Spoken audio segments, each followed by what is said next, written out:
This is a camera review. There are a bunch of updates that should appeal in the iPhone 8 and 8 Plus. But the one question most upgraders are going to be asking is, how good is the camera? Yes, the iPhone does 100 dozen other things, and apps only augment that. But more and more, the camera system in the iPhone is becoming the central focus of its technological advancements.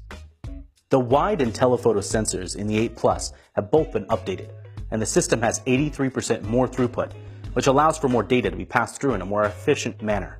This will help with rapid-fire images, but more importantly, it allows for the enormous amount of information that needs to be pushed through the pipeline to support 4K video at 60 frames a second and super slow-mo 1080p at 240 frames per second.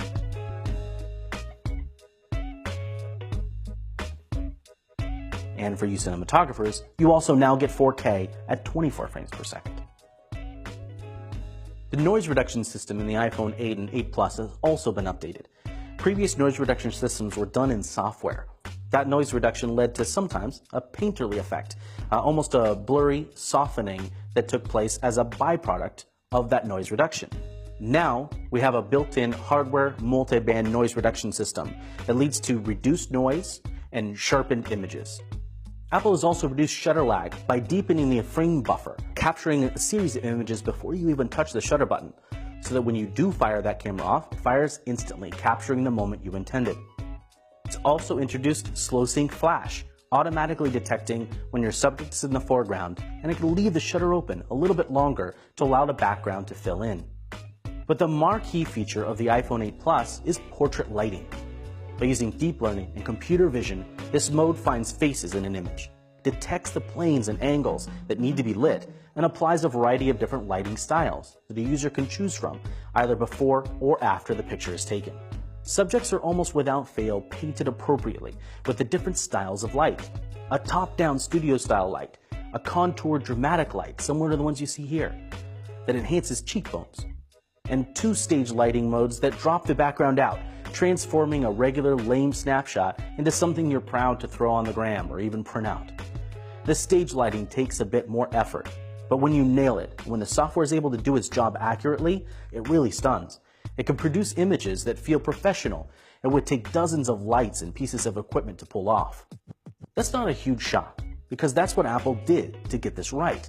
They took hundreds or thousands of shots using professional lighting rigs set up by master photographers and cinematographers. And they distilled those down to a set of master characteristics and figured out how to reproduce them computationally. The feature is still in beta, but this is a look into the future of photography. All photography, not just on smartphones, though that's quickly becoming the primary way that most people shoot pictures.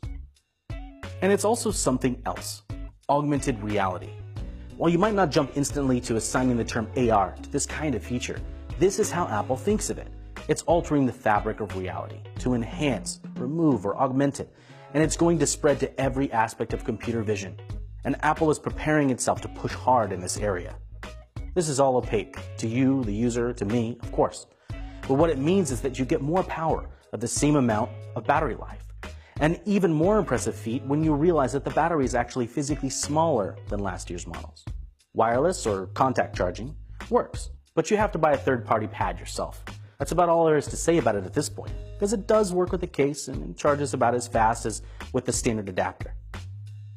The iPhone has been the world's most popular camera for a while now, and it has become a huge reason, perhaps the primary reason, that iPhone users upgrade. Each year, improvements in silicon or design have contributed to improvements in the iPhone as a camera. This year, Apple has done something really incredible with the portrait lighting mode, which is why, if you're in the market for a new iPhone, I recommend the 8 Plus.